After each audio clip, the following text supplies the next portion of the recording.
I was a fairly lonely child. I wouldn't go as far as to say my parents neglected or didn't love me, but their exhausting work schedules limited the time they could spend with me. Even when they had a slightly less busy day, we would only have time for a quick chat and a family meal. Of course, there were some upsides. Every day, they would leave me some cash on the kitchen table so I can buy whatever I want when I get back from school. Honestly, they've always left far too much money for me and didn't care if I spend it all, so I'd buy random things to pass the time. I couldn't even count how many times I just bought a huge mozzarella pizza out of sheer boredom, then just eat a slice and leave it be. On paper, a rich kid which has the home for himself sounds great, but in reality, the feeling of loneliness was overwhelming, even though I desperately needed a friend, or at least someone to talk to. That was nearly impossible for me to achieve at the time. Because of my lack of social interactions, I became almost incapable of forming any connections with other people. The only meaningful connection I had, aside from my parents, was with my neighbors, Mr. and Mrs. Rogers. They would occasionally invite me over for some lemonade or would bring me over some cake, although they usually didn't have time for anything more than that. After all, they had two very young daughters they had to take care of, so they obviously didn't have much time to waste. Even though I was already 12 years old, I never had a friend. But that changed when I found my best and only friend poking out from the grass in my backyard. It was just a boring summer day. I left the house just for a moment to throw out the trash. Only moments before coming back inside, I heard an unintelligible whisper. I turned around trying to focus on my surroundings. Then I heard another whisper. This time, however, I clearly understood it. The soft voice said, "Sorry for disturbing you. Can we talk?" I scratched my head in confusion. Again, I scanned my surroundings, but I saw no one. "I see you're confused. To be fair, hearing a random voice and not seeing where it's coming from isn't too common. So let me give you a hint. Look at the grass behind you. I'm right next to the tree right now. I'll try and wave at you." The whispering continued. I immediately looked at the area near the tree in our backyard. The only thing I saw was a lone yellow flower. But as my eyes focused on the flower, I realized that it was wobbling left and right. That was highly unusual, considering there was no strong wind. I walked closer to the flower, and then I heard the voice again.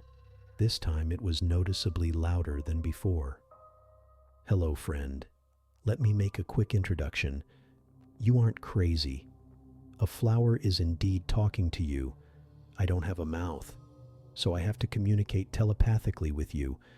Obviously, that means I'm not an ordinary plant, but I probably look like the average dandelion to you, so feel free to call me Dandy." The flower explained. Its voice was oddly calming. "Hi, I'm Robert," I stuttered. "This is probably too much for you to handle all at once. It's all right, though. It's not like you meet a talking flower every day, right?" Dandy said while wobbling slowly. "Right," I quickly answered. "I will be honest. The reason why I'm talking to you today is because I have to ask you for a favor. You don't have to help me, but listen to what I have to say at least," the flower said, and immediately stopped wobbling. I imagined it was its way of showing how serious it is. "Sure, tell me," I said while crouching right next to the flower. "Well, you see, I am an exceedingly rare flower. So rare that I doubt there's more of my kind out there. I have some very useful abilities, yet it's difficult for me to care for myself on my own. If I don't get the required food and water in the next couple of months, I will wither away and eventually die. However, if I do get everything that's required, I will evolve and I will finally become strong enough to exit this restricting soil." Dandy explained. So, what do I have to do? I asked immediately, intrigued by his story. Could you get me a glass of water? Dandy asked. I was surprised by how simple the request was, so I immediately got up and went back inside to grab a large glass of cold water. I brought it to Dandy. You could just pour it into the soil, but let me show you a cool trick instead. Just leave the glass of water right next to me, Dandy commanded. I did as he said. In only seconds, a dark green vine sprouted from the ground. It was just barely long enough to get to the bottom of the glass. In seconds, it burrowed into the glass and sucked the water out of it. As soon as the glass was empty, the vine retreated into the ground below Dandy. Oh, that hit the spot, thank you, Dandy wobbled, seemingly satisfied.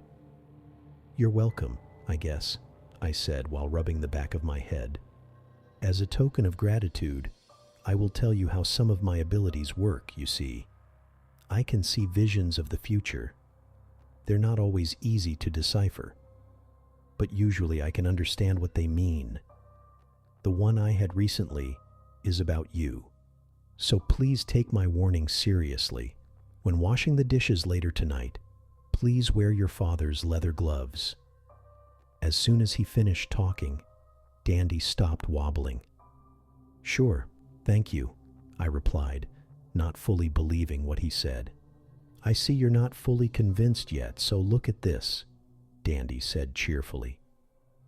Seconds after he finished talking, he was gone.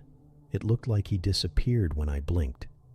Before I could even say anything, I heard his voice once again. As you can see, I can turn invisible too, so why not believe my visions of the future? Surely a plant that can turn invisible wouldn't lie to you about seeing the future, right? Yeah, right. I hesitated with my response. Dandy reappeared and continued talking. It doesn't matter if you believe me or not. Wearing a pair of leather gloves later tonight won't do you any harm anyway. Dandy remarked, I won't take much more of your time today, so go back inside and grab something to eat. Although, if you need someone to talk to, I'll be here, not like I can go anywhere, Dandy said and giggled. Okay, I quickly replied, still dazed by how unusual this situation was. Oh, I almost forgot. Please don't tell anyone else about me. I trust you, but other people might not be kind to me, Dandy said. For the first time, I could feel nervousness in his voice. I waved goodbye. Dandy wobbled once again, although this time he wobbled forward like a gentleman tipping his hat. After that, I went back inside. Hours passed. After I was done eating the sandwiches, my mom left me. I got ready to do the dishes. But then I remembered Dandy's warning. I was very skeptical about it. But I still wondered what would happen if he was right, and I didn't bother to heed his warning. So I quickly took my dad's leather gloves out of the drawer and wore them. Even though they weren't the perfect fit, I still wanted to do as Dandy suggested just in case. I started washing the dishes. Only minutes passed and a large glass mug shattered in my hands. Shards of glass fell in the sink. But I was uninjured thanks to the gloves, which were now slightly ripped. My skepticism immediately disappeared. There was absolutely no way this could have been a coincidence. I finished the dishes, and since it was already late at night, I went to bed. When I woke up, I talked to my parents before they went to work. I didn't even mention Dandy, mainly because I didn't want to betray him, but also because I didn't want my parents to think I was slowly going insane in solitude. Talking to Dandy every day and occasionally doing some favors for him became a common occurrence. We would talk about many different topics. I would tell him about the movies and TV shows that I liked to watch, or the video games I loved wasting hours of my life on. He was a great listener and seemed to be genuinely intrigued by my hobbies. He even told me that he'd enjoy watching Star Wars with me once he fully evolves. Every week he'd ask for a small favor, which I would gladly fulfill. Some favors were as simple as bringing him a glass of water. Others were buying a bag of fertilizer for him and then pouring it all next to him. He thanked me every time. As strange as it sounds, talking with a flower became a normal part of my daily schedule. He became my only and best friend. Spending time with him slowly made the feeling of loneliness disappear. As our mutual trust grew, so did Dandy. Every week he grew a bit larger. At first he looked like a tiny dandelion, but now he resembled a large yellow rose. A couple of months passed. My parents went to work as usual. As soon as they were gone, I rushed to meet up with Dandy just like I usually would. I ran towards the friendly flower, yet what I found made me stop in my tracks. Instead of the vibrant yellow rose, I saw a bent and withering dark green flower. Its petals were so dry that I wouldn't be surprised if it turned to be dead if it didn't talk to me as soon as I approached it. "Hello, friend," Dandy said. His usually cheerful and energetic voice was now replaced with a raspy mutter. I was too shocked to even think of what to say. "Unfortunately, I have some very bad news. I saw a grim future in my visions. I appreciate your kindness and how willing you were to help me evolve. But in the end, the horror I gazed upon in these visions made me sick. So sick that your efforts might have been in vain. I doubt that I will recover, but I promise you that nothing unfortunate will happen to you if you heed my warning once again." Dandy said. Somberness was present in his voice. "What visions? What are you talking about?" I asked, confused and scared. "Please listen to me carefully. Tonight, a mysterious abductor will kidnap children in your neighborhood. He will do unmentionable acts to the poor children. Yet my vision is faulty and incomplete, so I have no way of knowing who that person actually is and which children he will abduct. Yet I know one fact. Your house appeared multiple times in my visions, so you might be his target." Dandy ended his explanation, almost choking on his words. I sat on the grass and stared at the ground in shock as multiple horrible thoughts put pressure on my mind. "Rest assured, I will do whatever I can to protect you. But you have to follow my instructions closely. Do you trust me?" Dandy asked. "Of course," I swiftly answered. "Good.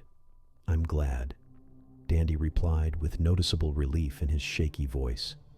"Please just pull off one of my petals and consume it. That's everything you have to do.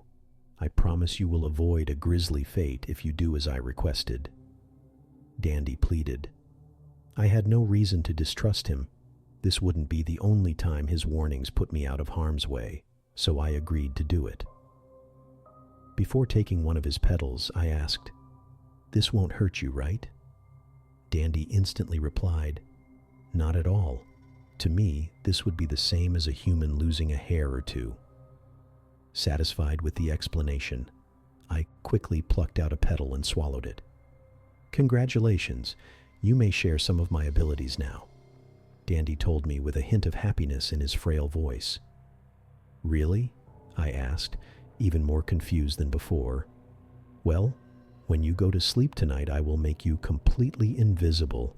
Even if you're indeed the mysterious abductor's target, he won't be able to notice you," Dandy explained.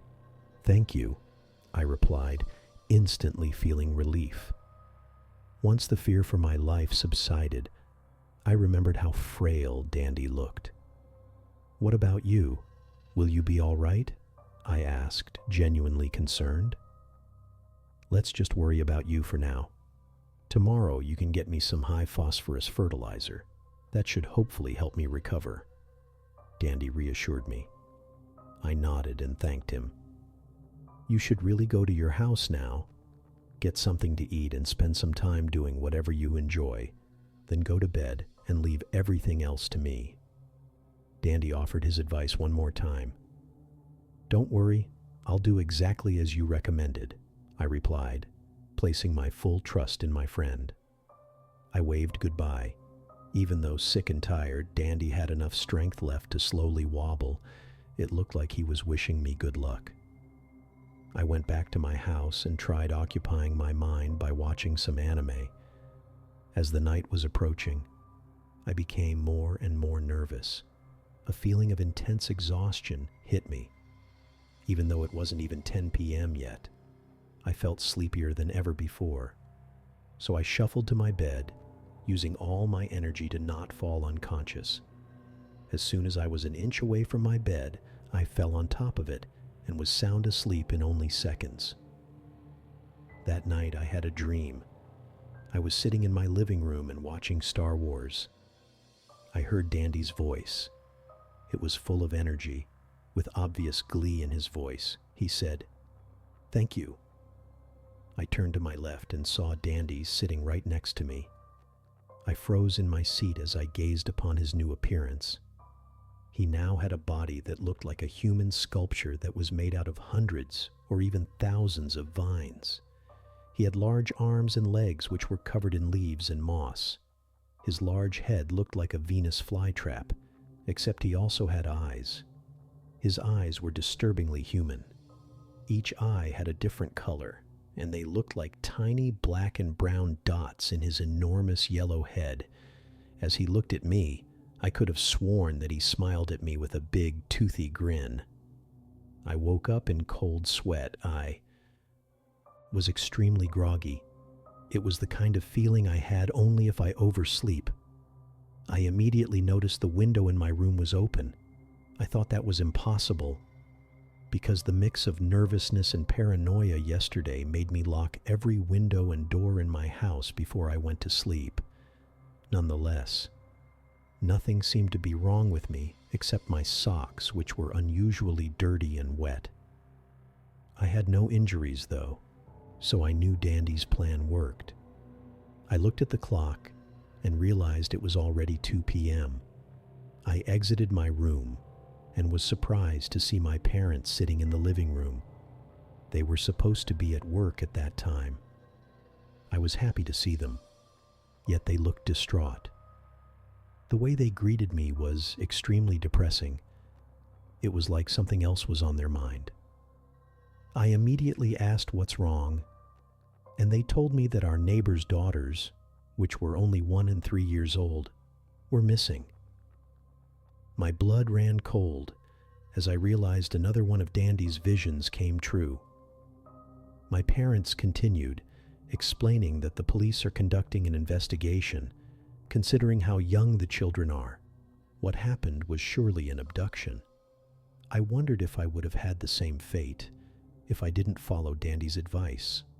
I wanted to show him my gratitude by buying him the most expensive fertilizer I could.